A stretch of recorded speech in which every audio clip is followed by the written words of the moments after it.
make a gumball machine to learn the G's and H sounds. We need the gumball machine and the paper bag. We also don't need 18-bit pictures. We need the gumball machine and the brown paper bag. And then it should look like this. And then you write a letter on the gumball machine. We chose G.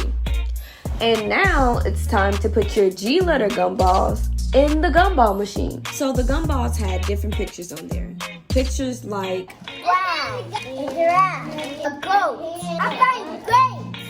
I'm learning our G's and H sound. Then we added the letter H to our gumball machines. And by now you get the picture. We're gonna find all the gumballs that start with the letter H. The astronauts found pictures like Aha! Hen, house. good. Hen color red. Yay!